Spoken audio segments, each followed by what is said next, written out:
brings me here. Ever this day be at my side to light and guide you and guide. Amen. You may now take your seat. So how are you today? Very good, ma'am. Very good. That's good to hear. So is there any absent for today? None, ma'am. So do you have assignment? None. So but before we start our lesson for today, we have the 3 classroom rules. The first one, if teacher does this action, it means keep quiet or be silent. And the second one is listen carefully to the teacher in front of you if I am talking so that you can understand our discussion. And the last one is just raise your right hand if you want to say something or if you want to go outside. Is that clear? Yes, ma'am. Okay. What was our topic last meeting? Vertebrate and invertebrates, ma'am. Very good. Our topic last meeting is all about vertebrate and invertebrates. So do you want to play a game? Yes, ma'am. Okay. So our game for today is called Animal Guessing Mania. So you will guess the animal. I will read the clues. And you will guess the animals and tell if it is vertebrate or invertebrates. Is that clear? Yes, ma'am. The first one is, I am a reptile with a long slender body and no legs. I am often venomous. What animal is this? Snake, ma'am. This is Snake, ma'am. vertebrates or invertebrates. Vertebrates, ma'am. Very good. And the next one is, I'm colorful, insect with wings, and I undergo metamorphosis. I'm known for my beauty. What animal is this? Butterfly. Very good. What? Vertebrate or invertebrates? Invertebrates, ma'am. The next one is, I am a large, strong animal with horns and I'm often found in rice paddies. Farmers use me for work. What animal is this? Carabao. And it is? Vertebrates. Very good. And the last one. I have 8 legs. I spin webs and catch insects for food. I'm often found in dark corners. What animal is this? Spider, ma'am. And it is? Invertebrates, ma'am. Very good. It seems that you understand our lesson last meeting. So I have different kinds of plants here in front of you. So what did you notice in these plants? They are friends, ma'am.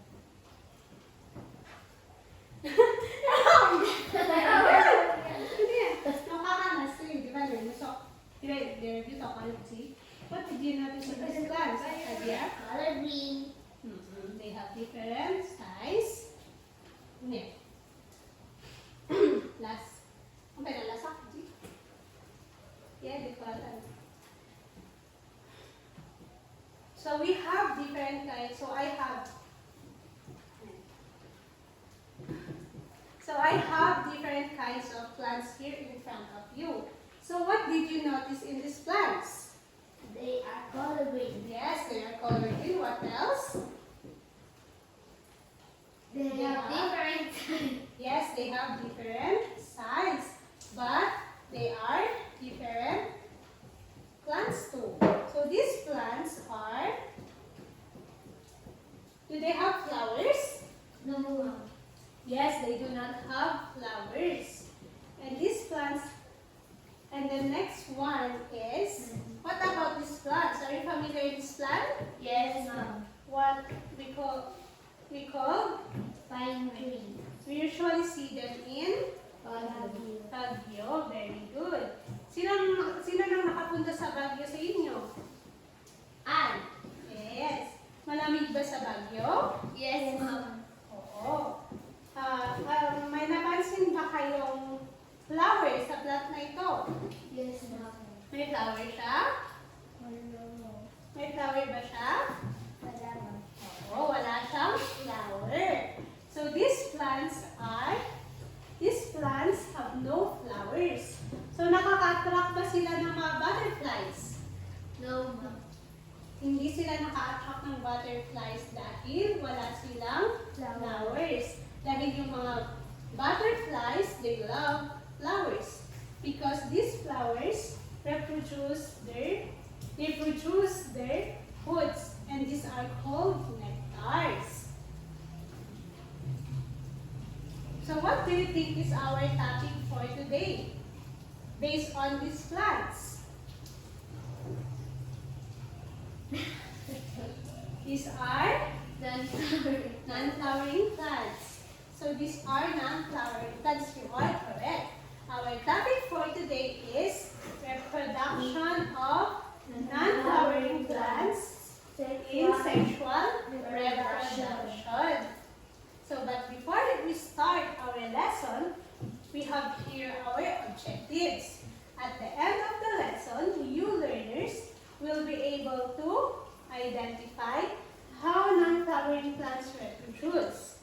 And the next one is value the importance of every plant, either flowering or non-flowering plants. And the last one, show skills in creating artistic presentation of the life cycle of non-flowering plants in sexual reproduction. So, mamaya meron kayong gagawin kung saan mapapakita nyo kung paano kayo magaling sa artistic. So, our topic is the sexual reproduction of non-flowering plants. So, this sexual reproduction of non-flowering plants have two types. The first one is the spore-bearing plants and cone-bearing plants. So, let's know what is the meaning of plant reproduction. Can you read? Many plants reproduce by bearing flowers that develops into seeds. How do plants that do not bear flowers nor fruits reproduce? Non-flowering plants do not bear flowers and fruits that can aid them in sexual reproduction. They reproduce sexually through spores or seeds. So, yung mga non-flowering plants, ito yung mga hindi nagre-reproduce ng mga flowers or roots. Sila, so meron din, nagpaparami sila through sexually. So, ibig sabihin, sexually, merong male and female. So, hindi lang tayong mga tao ang merong mga sperm and egg cell. Ang mga plants din ay meron. So, dito din sila nagpapadami. Naintindihan ba? Yes, ma'am. So, the first one is the spore-bearing plants. So, can you read? Reproduce using spores, not seeds. Spores are tiny single-celled structures are usually found on the underside of leaves or other specialization structures.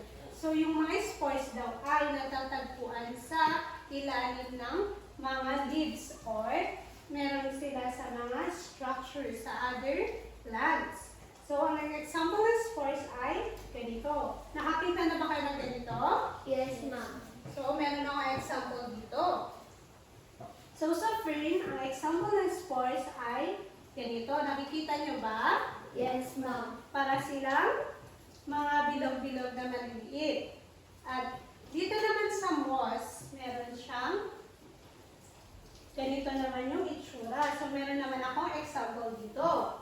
Ganito yung itsura. Nakikita nyo ba? Yes, ma'am. So, dito sa spores, meron tayong dalawang kinds of example kinds of plants. Ito yung fern at Moss. moss. So, sila yung merong spores. So, sila yung mga plants na merong spores. So, ano yung mga plants na merong spores? Fern and moss. Very good. So, ferns are plants that do not have flowers. Ferns generally reproduce by spores released from the underside of the frond. So, meron tayong mga example dito sa harapan, di ba? So, ito yung mga ferns.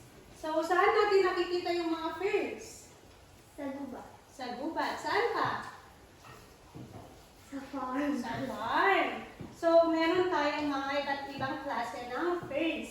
Meron pang pwedeng indoor at pang outdoor. So, yung mga indoor, ito yung mga nating itanim sa loob ng bahay or pwedeng pang decoration. So, ganito yung example ng indoor fern plant. Nakakita na ba kayo ng ganito?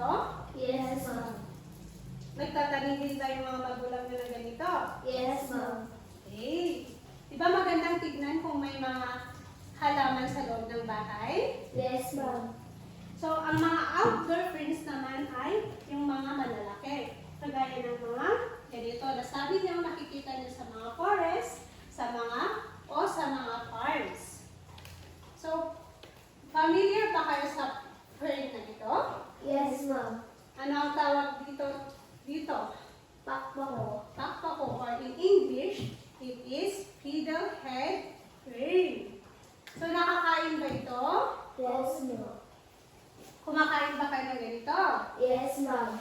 So, ang fiddlehead fern na ito ay rich in vitamin A and C, rich in niacin, potassium, calcium, iron, and phosphorus. So, maganda ba ito sa ating katawan?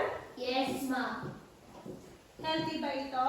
Yes, ma'am. Kaya dapat kumain din kayo ng mga gulay o ng fiddlehead fern.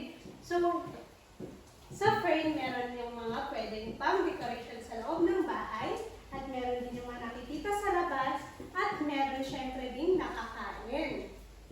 So, naiintindihan niyo na ba kung ano yung mga ferns? Yes, ma'am. So, ngayon naman ay pag-aralan natin kung paano magre-reproduce ang ferns. Kung paano sila magpapadami. So, matured ferns, magsisimula muna siya sa matured ferns. So, ito yung matured ferns. Pag nag-release na ng spore ang matured fern na ito, or pag nahulog ng spore na ito ay may mabubuo ng heart shape.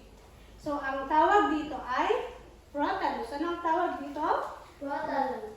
So, ang prothallus na ito ay nagre-reproduce siya ng sperm cells at egg cell. Pag nag-meet na ang dalawang ito ay meron ng mape-fertilize na egg cell. So, pag may na-fertilize na egg cell, ay meron ng made-develop na fern. So, pag nagre-reproduce din ng mga to, at pag nag-fertilize yung egg, kailangan din ito ng tubig para naman siya ay ma-fertilize ng tama. Naintindihan ba? Yes, ma'am. So, pag na-develop na yung fern plant, magiging matured fern plant na ulit siya. So, ang ibig sabihin, mag-uulit na naman na magre-reproduce ng spore ang matured fern plant. So, pag wala pang spore na na-develop, so ganito muna ang nakikita niyo ba to? Yes, ma'am. Meron ba silang pagkakaiba? Yes, ma'am. Ano ang pagkakaiba nila? Dark green. Yung isa ay may spores na brown, at yung isa naman may spores na white. Hindi niya ba nakikita? Meron siyang white. At dito naman sa fern na ito ay, sa matured fern na ito ay wala pa siyang spores. Nakikita niyo ba? Yes, ma'am. Naiintindihan niyo na ba kung paano nagre-reproduce ang fern? Yes, ma'am. So, ano ulit ang tawag natin dun sa heart shape? Prothallus. Prothallus.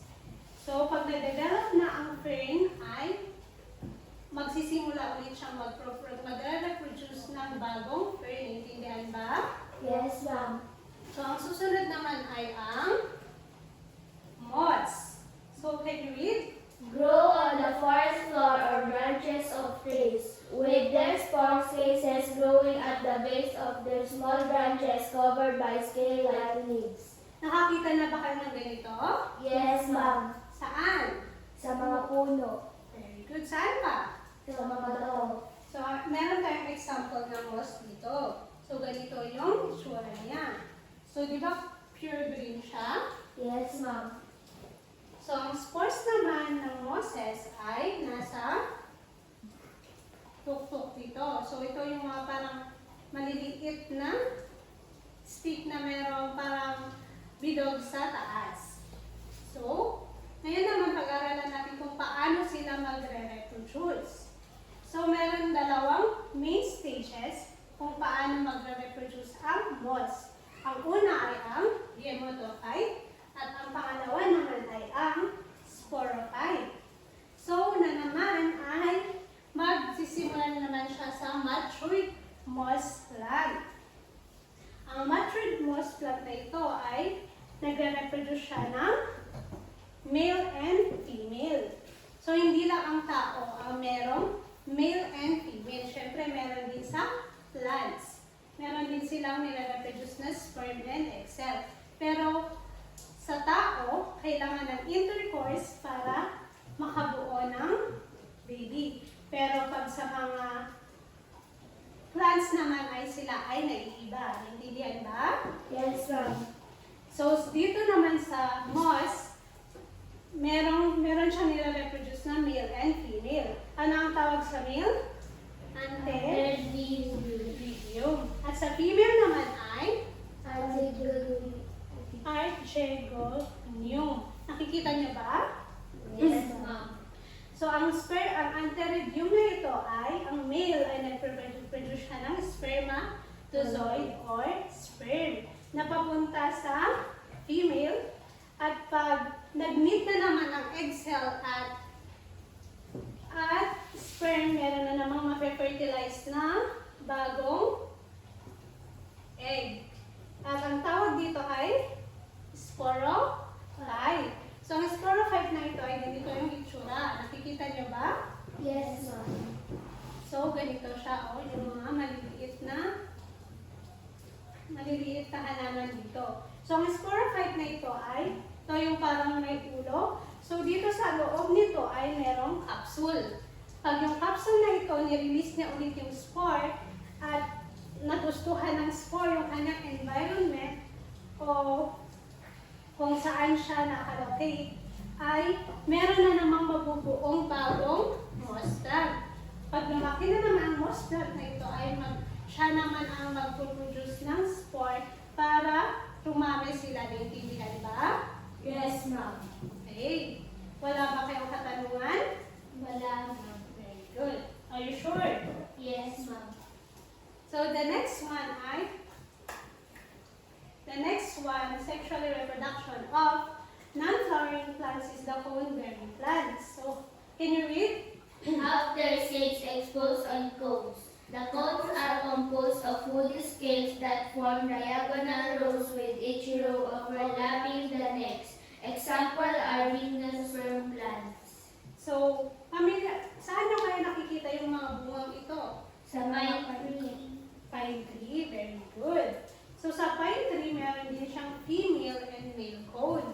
Ang tawag sa mga ito ay cone. So, ito ang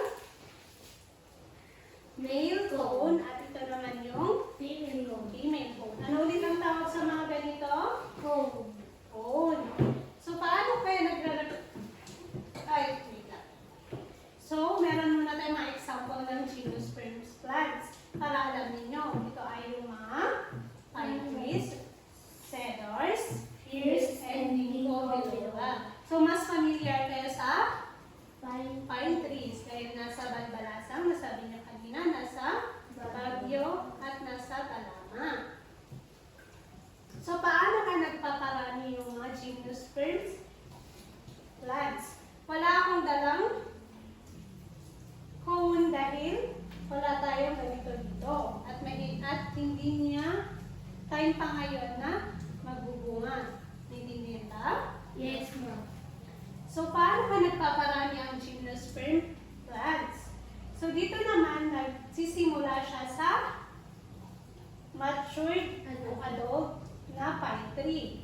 So, the cycle begins with a matured adult gymnosperm tree. So, ito din naman ay meron ding male. So, anong tawag natin dito? Siya yung male cone. At ito naman ay yung female cone. So, yung male cone, meron siyang pinoproduce na pollen. Kung saan yung pollen, pag napunta na siya sa female, meron na namang fertilization. Pero dito naman sa cone-bearing plants, iba yung nangyayari. Ito ay kinikerry ng mga insects or pwedeng na ihahangin yung pollen papunta sa female cone. Intindihan ba? Yung pagkakaiba ng spore at cone-bearing. Intindihan ba? Yes, ma'am. So, pag napunta na yung pollen dito sa female cone, syempre meron na namang fertilization ng egg. Pag na-develop yung egg na ito, meron na namang mabubuong bagong pine tree. So, pag meron ng bagong pine tree, pag nag-germinate na ito at nagustuhan niya yung environment niya, ay meron na namang mabubuong bagong gymnosperm tree. Naintindihan niyo ba kung paano sila nagpaparami? Yes, ma'am. Ano ulit ang tawag dito sa cone na ito? Male cone. At ano yung pinoproduce niya? Pollen. Pollen. Very good. At yung pollen na yun ay, paano napupunta siya sa female cone?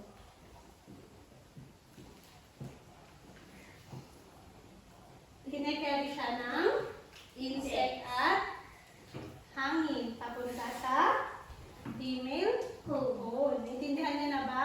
Yes, ma'am. Okay. Wala na ba kayong katanungan? No. Wala na ba talaga? Yes, ma'am. Okay, very good. Kung naintindihan niyo na ang ating topic ngayon, gusto niyo pa ng group activity? Yes, ma'am. So, ang tawag sa ating group activity na ito ay life cycle puzzle. So, can you read the instruction? Complete the reproduction of non-flowering plant by arranging pictures and labels in the correct order. Glue the images and labels in the cartolina and draw arrows to connect the stages, showing the flow of the reproduction.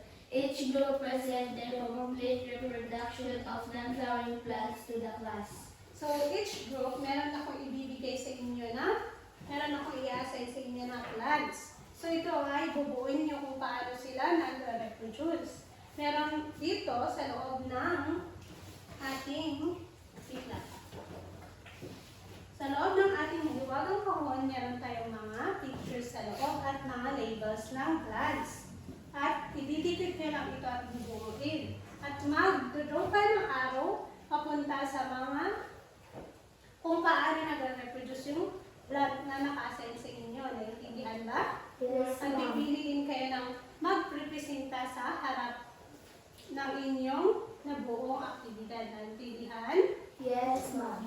Ang unang grupo ay sila yung group friends. Yung group friends, sila ay magkukomplete kung paano yung reproduction ng fern. At sa second group ay sila naman yung magkukomplete kung paano ang reproduction ng moths. At sa last group naman ay sila naman ang magkukomplete kung paano ang reproduction ng gymnosperm. Naintindihan ba? Yes, ma'am. Pero bago niyo simulan ang inyong group activity, meron tayong criteria. The first is outstanding, satisfactory, and fair. So, in the outstanding, we have the 5 points. In satisfactory, we have 3 points, and in fair, we have 1 point. Sa accuracy, if your answers are all correct, you have 5 points. And some answers are not correct, you have 3 points. And all answers are not correct, you have 1 point. And in the presentation, pag clear naman yung presentation ninyo, meron kayong 5 points. And the presentation is not that clear, meron kayong 3 points. At pag sa 1 point, pag hindi clear ang inyong presentation, of course, you have 1 point. Sa teamwork naman, pag nakita kong nagtulungan kayo lahat, meron kayong 5 points. Pero pag may nakikita akong hindi tumutulong dyan, meron kayong 3 points. At pag na-failed naman kayo na magtulungan sa isa't isa, meron kayong 1 point.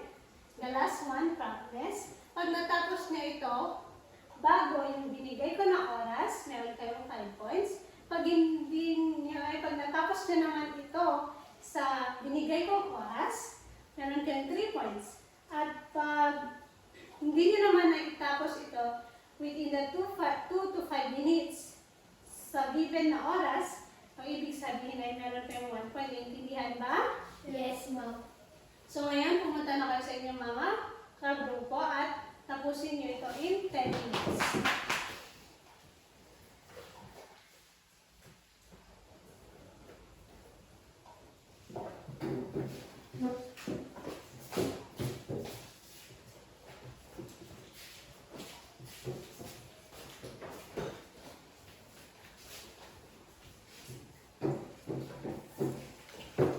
Nag-enjoy ba kayo sa inyong group activity? Yes, ma'am. So gusto niyo ba ulit ng laro? Yes, ma'am. Kung gusto niyo ulit ng laro, meron tayong leaf quest. So ang tawag dito ay leaf quest. So meron akong iba't ibang klase ng dahon dito. So, sino yung gustong pumunta sa harapan at magbubunot ng dahon at sasagot ng answer? Kung sino makakasagot ay merong premyo. So, ang premyo natin ay meron tayong premyo dito sa harapan. Sino kayong gustong pumunta sa harapan? Okay, sino gustong mauna? Yes, Sam? Pumili ka ng dahon. Kasagin mo yung katanungan at sagutin ito. Where do we usually see non-flowering plants and why? In forests or shady moist places and cold places, they adapted to survive where they live. Very good. Your answer is correct. So, meron kang prize dito. Kunin mo na. Sino naman yung susunod? Ay, ma'am. Yes, Samira.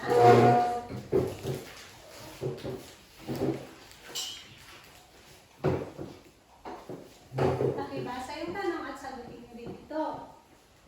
How do non-flowering plants differ from flowering plants? Okay, paano nag-iba ang flowering plants sa non-flowering plants? Non-flowering plants don't have flowers and fruits. Flowering plants have flowers and make seed inside fruit. Very good. Mukhang nakinig kayo kanina sa ating topic. So, meron pang dalawa. Sino pang gustong pumunta sa harapan? Yes, Mike.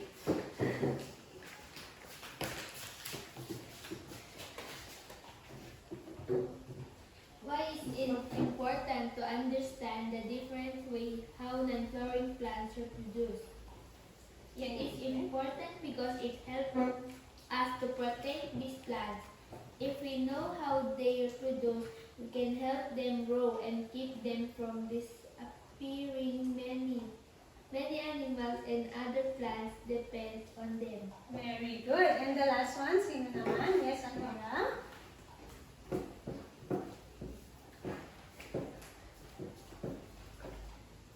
What have you learned about non-flowering plants today? I learned that non-flowering plants don't have flowers to make seed. Instead, they use spores or cones, also live in different places. Very good. So, naintindihan niyo na ba ang ating topic? Yes, ma'am. Pwede ba kayong tumayo, ha? Gagawin natin yung A-clap. So, ganito siya. 1, 2, 3, 1, 2, 3, A. Kayo nga? 1, 2, 3, 1, 2, 3, 8. Very good. So, ngayon na naman. Meron na naman tayo. Gusto niyo na lang maglaro? Yes, ma'am. So, ang tawag naman sa laro natin ito ay pull the leaf. So, meron ako ditong base na may mga leaves. At ang mga tanong dito ay meron tayong 5 tanong dito. Yung iba naman ay walang katanungan. Naintindihan ba? Yes. So, for example, pag yung binunot ninyo na isang leaf ay may katanungan sa loob. Ito yung i-open nyo. Pag may katanungan, syempre sasagutin nyo to. Pero yung pipili ng pangalan naman din ay ang ating spinning wheel. Handa na ba kayo? Yes, ma'am. Okay. So, let's start. Sino kaya? Lance ang mauuna.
reproduce using seeds or spores. Spores. Very good, sports. Mukhang nakinig talaga kayo kanina sa ating topic. Gusto niya ba ng individual activity? Yes, ma'am. So, ang ating individual activity ngayon ay pakibasa. Using a Venn diagram, compare and contrast spore-bearing and cone-bearing plants. Write your answer in your notebook. Naintindihan niyo ba kung paano ito gagawin? Yes, Gagawa ma'am. kayo ng Venn diagram. Pag-compare and contrast niyo lang ang spore-bearing and cone-bearing plants. Finish that in 5 minutes. Tapos niyo na ba? Yes, ma'am. So at the count of 5, can you pass your paper in front of you? 1, 2, 3, 4, 5. Can I get the papers?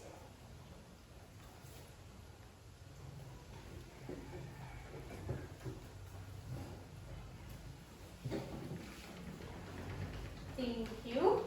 So now, you have your assignment. Can you read your assignment? Create art showing a non-flowering plant's reproduction. It's either moss, fern, or gymnosperm. Choose one. Drawing, painting, recycled materials, or digital. Find pictures of your chosen plant. Also put the labels in art.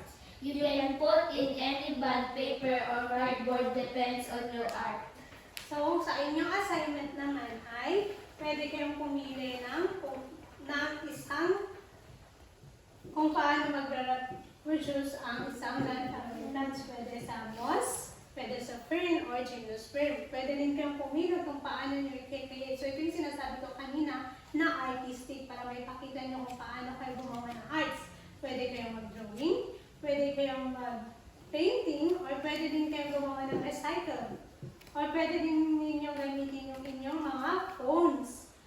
At maghahanap din kayo ng mga pictures or magpipicture kayo ng napili nyo mga plants. For example, itong moss na itong napili nyo, pipicturean nyo siya at ilalagay nyo sa inyong art. So, you can put in a bond paper or cardboard. So, depende sa inyong napiling mga kung paano nyo ito gagawing artistic. Naintindihan ba? Yes, ma'am. So, nakopya na nyo na ba yung assignment? Yes, ma'am. Okay, very good. So, you can you all stand up? So, goodbye class. Go